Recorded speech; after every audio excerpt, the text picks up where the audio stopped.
Greetings, my name is Kevin Amrine. I will be the instructor for this course called the STORM webinar. This is not a webinar, it is a recording for an online self-study course, but we're using this as a beta test. The STORM is an acronym, STORM. It's an acronym for the 5 different subjects, if you will, that I talk about in this particular course, all relating to storm events and insurance concerns around those. Something that here in my home state of Florida we are no strangers to. So without further ado, let's go ahead and start this portion of the beta. Again, I'm Kevin Amrine, the presenter for this course. And section 1 is the S in the STORM acronym. S in this case stands for spoilage. What we'll do is go through each of the 5 sections, looking at it from a personal lines and a commercial lines perspective. In each section, we'll start with the personal lines concerns, then on to the commercial lines concerns. And all of the policy language that you will see in this course material is property of the Insurance Services Office, the ISO. So it is very likely that insurance companies that you do business with will use ISO policy language. It is also likely that they will modify their policy language away from ISO in certain areas based on their own underwriting criteria. But all of the form language you will see me reference today is ISO, and that is worth pointing out. So we'll talk about ISO's take on spoilage, and obviously spoilage is a concern when you have a storm.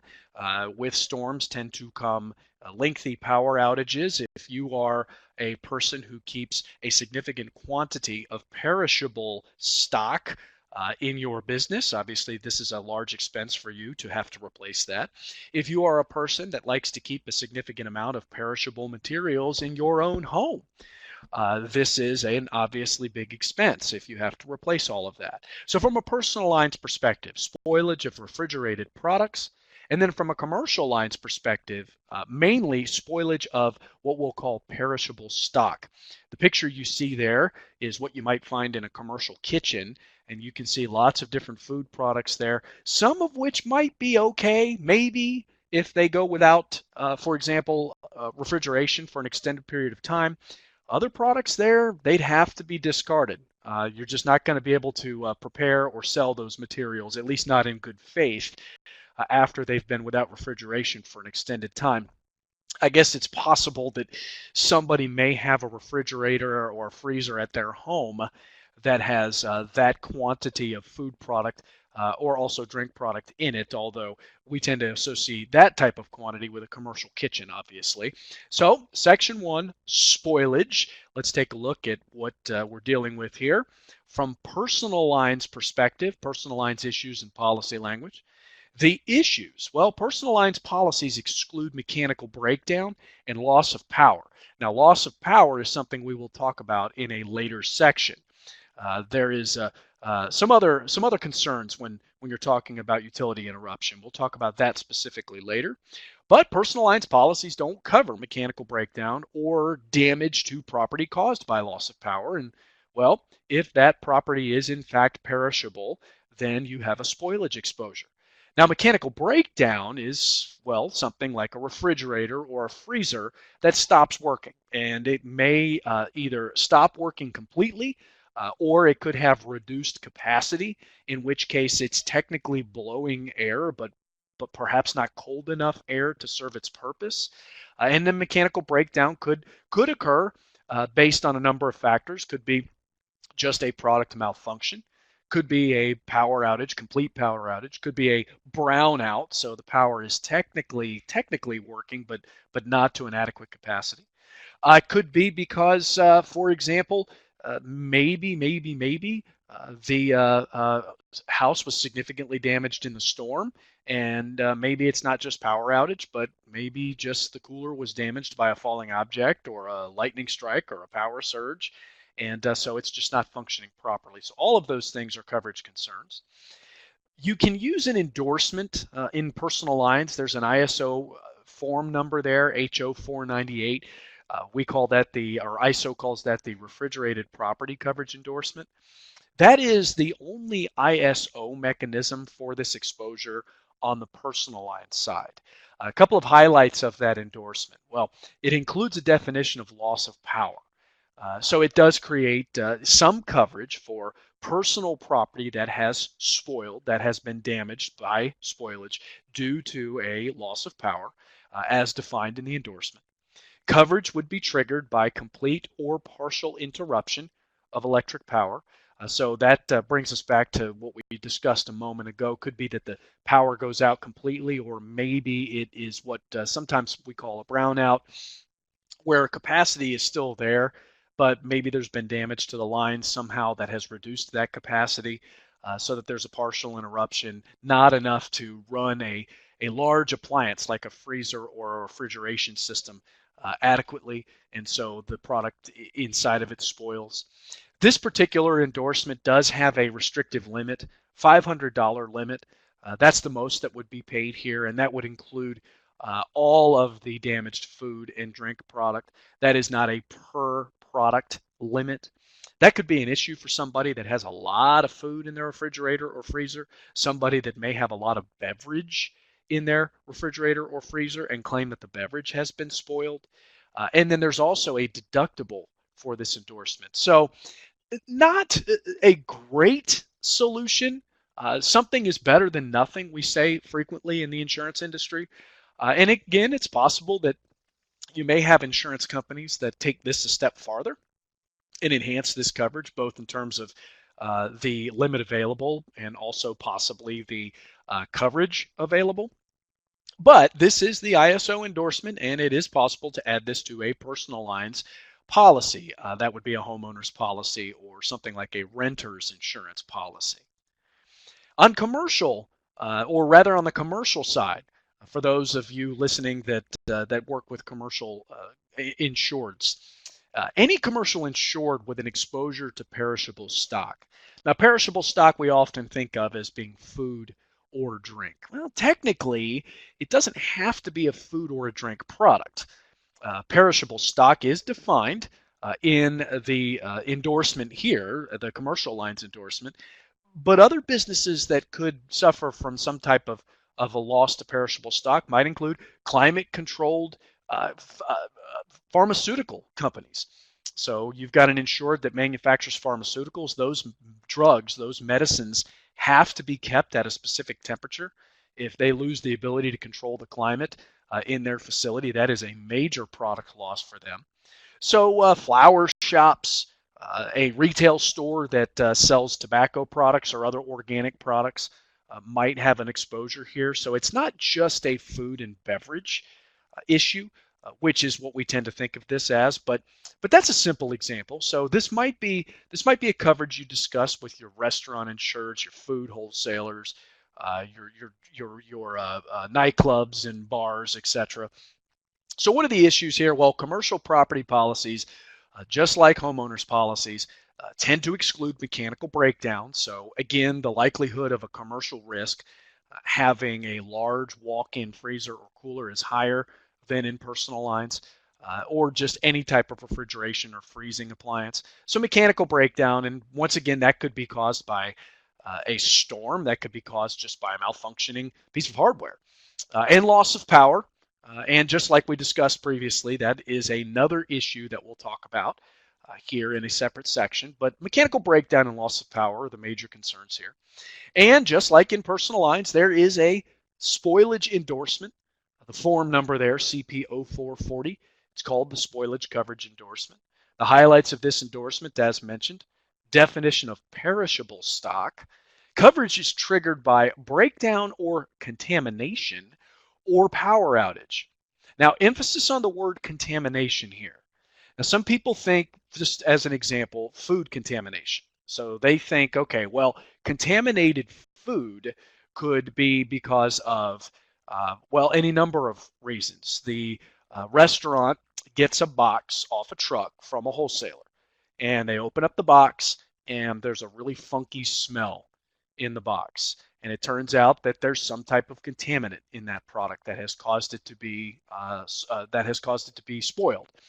Now, could contamination come from a wholesaler who did not properly package the goods? Sure.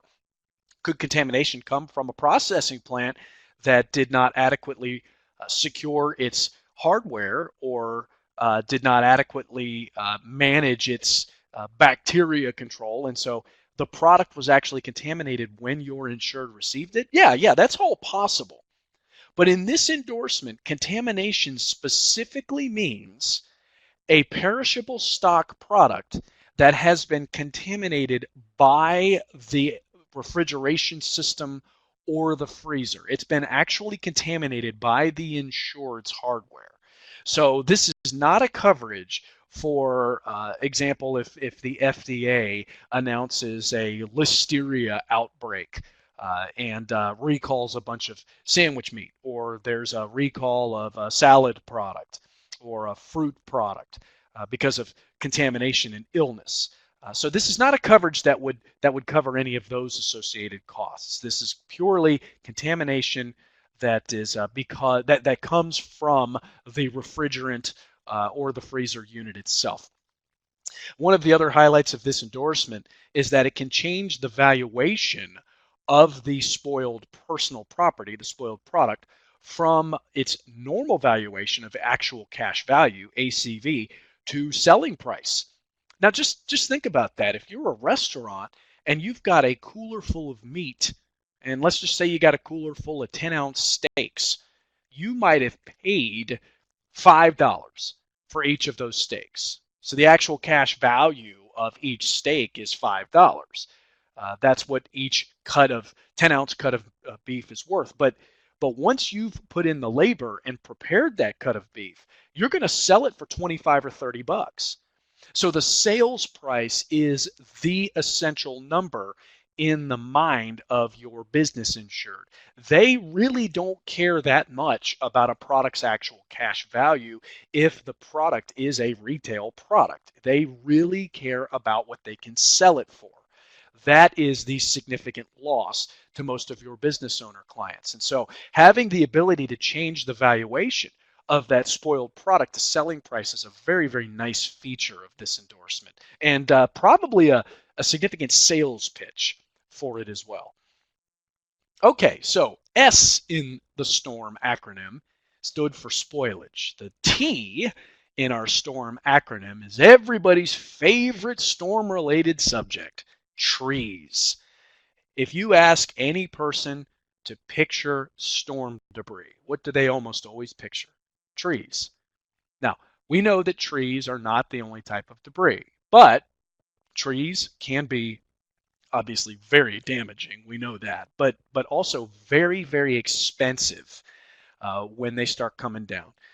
Tree removal companies in the wake of storms, I don't know what their profit and loss statements look like, so I probably shouldn't say things like this, but they have just got to be some of the most profitable businesses on the planet when you think about what they're able to charge for removal services. Trees are very, very expensive. They require, very frequently require heavy equipment to handle their removal, and it's not cheap at all. So can we get the insurance that we buy on our property to help us cover the cost involving trees in the wake of these storms? Well, let's take a look. You've got the personal lines exposure there and, of course, the commercial lines exposure there.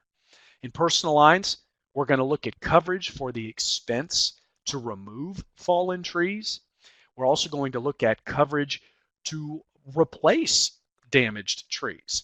You may have insureds who have taken great pride in the curb appeal of their home, and so they're going to want some money to go out and take it to the nursery, take it to the landscape wholesaler, and possibly buy some replacement trees or shrubs or plants. So we'll look and see if there's any coverage available for that. On the commercial line side, same idea, coverage for the expense to remove the fallen trees. And is it possible to find any coverage to help us pay for the damaged trees? So again, maybe we can get some money to go and buy something to plant in the holes left behind by the big hurricane. So let's take a look at Section 2 trees from both the commercial and the personal lines standpoints here. We'll start with the personal lines issues. And as you can see, personal lines issues and policy language regarding tree removal. So we'll start with the removal cost, which is, as we all know, very, very significant cost when it comes to trees. Tree removal, these things come down when wind starts blowing, the ground gets really saturated from all the rain, and next thing you know, you got these trees down, and it's very, very expensive. So, what are some of the issues here? Well, a typical personal lines insurance policy. And that could be a homeowner's insurance policy, maybe a renter's insurance policy, limited perils insured against. So you look at the policy language here, you can see what that's referring to. It does mention some coverage for removal here, and it does say that your trees had to have been felled by the peril of windstorm or hail or weight of ice, snow, or sleet. Now, when you think about hurricanes and you think about tornadoes, obviously windstorm is a nice coverage to have here, but that's pretty limited. It's the policy is only giving you a couple of things that could be responsible for knocking the trees down in order to trigger the removal coverage here. Now, that coverage is much broader when you look at item 2, where it says if the tree fell onto your property and needs to be removed, but it actually belongs to somebody else. So rather than a tree that, let's say, lives in your front yard and falls down in your yard or falls onto your house that needs to be removed from the premises, this is actually a neighbor's tree. Well, if that's the case, your policy says that that tree would be covered for removal only up to $1,000, which we'll talk about in just a moment, for what's called a peril insured against under coverage C. Coverage C in a homeowner's policy is the coverage for personal property. And that coverage C list of perils is much longer, much broader than what you see in item 1 here. So you would now have coverage triggered by not just windstorm or hail or weight of ice, snow, or sleet, but also things like fire and lightning, for example. Not something you tend to think of really when you associate it with hurricanes or large storms, but very important coverage because obviously other things besides wind or ice can damage trees. Now, there are other restrictions here. If you notice in the list that says issues, we just talked about limited perils insured against. Well, the next item says removal from the resident's premises. So keep in mind that this coverage is only designed to pay a portion of the cost of someone taking the debris that was the tree away from your residence premises. So you've got to pay, let's say, a contractor to bring out a grapple truck. That's the picture a dump truck with a big hook on it that comes out and picks up all of the debris and drives it away. Well, that's an expensive service, and this says it'll pay up to $1,000 for that. But it could be that the grapple truck available to you is smaller than what you might have expected, and maybe it takes multiple loads to remove all of that debris. So you've, of course, got only $1,000 here, and in some cases, that may not even cover the cost of one load of debris.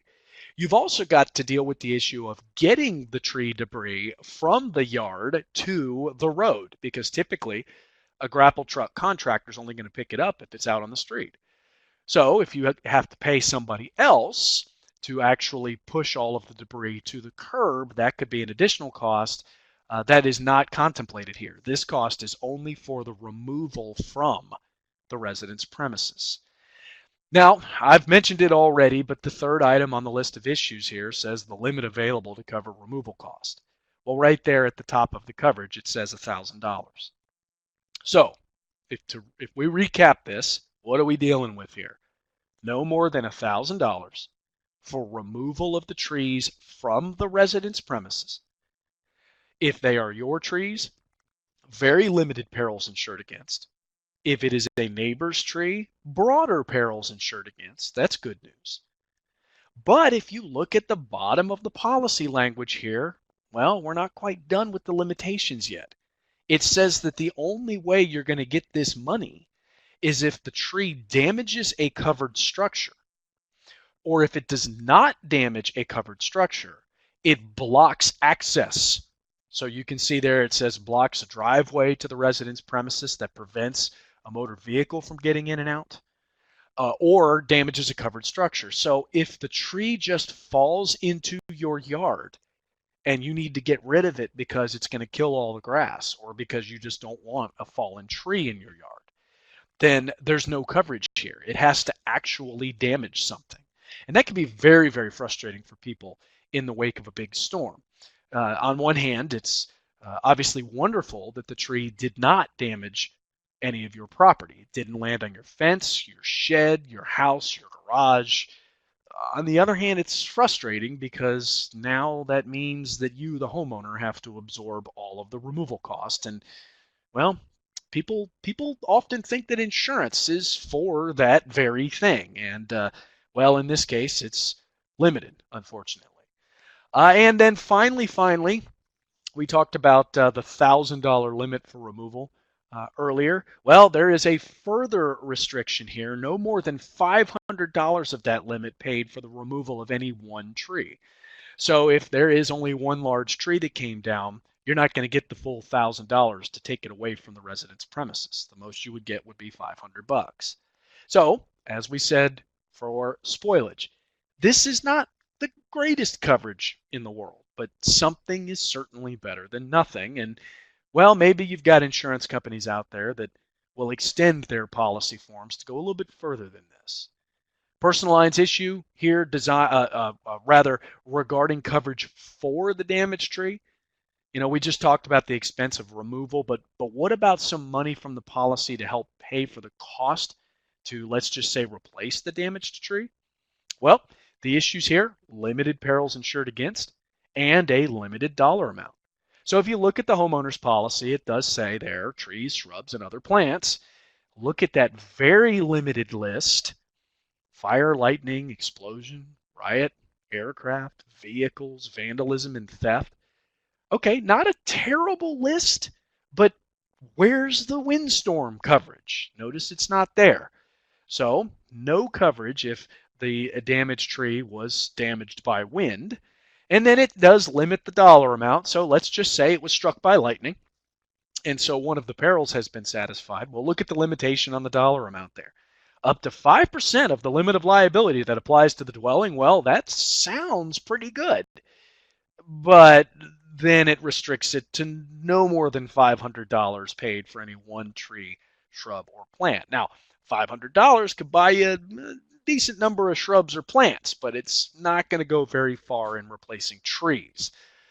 Here in Florida, a lot of folks are big fans of beautiful royal palm or Florida palm trees. They really like those. And those trees could retail as much as $2,000–$3,000 a piece. So obviously it really depends on what kind of tree, shrub, or plant you're trying to get there. And in commercial lines, the issues and policy language for tree removal, well, it's a little bit simpler in a commercial lines policy.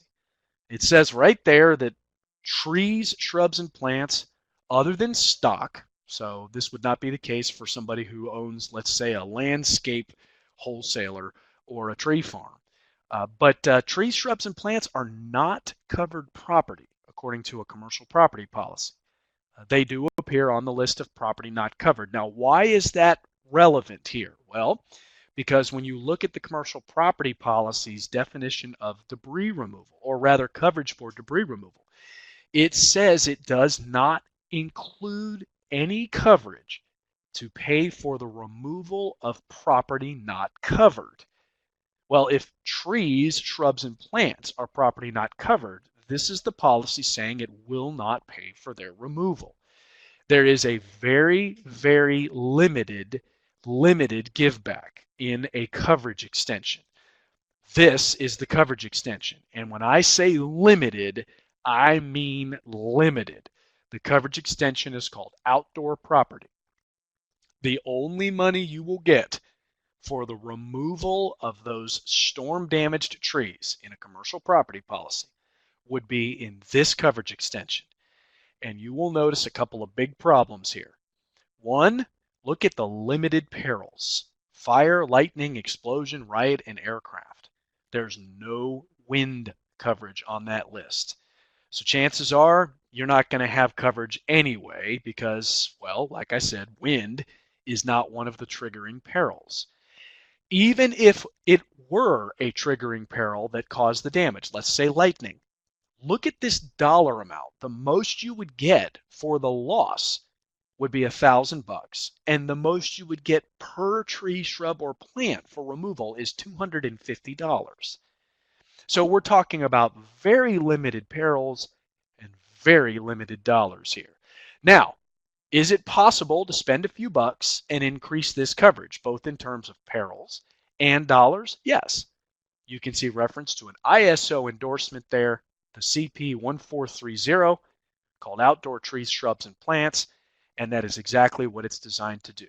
Expand the available perils, possibly, hopefully, to include wind, and increase the dollar amount to, well, whatever you want to pay premium for. So that's a very, very nice thing. Before we get to section 3, we're going to end this portion of the recording, give you an opportunity to shore up your knowledge of what we've already discussed in a short quiz. And once that short quiz has been completed, come back to the second part of the video and we'll do the next couple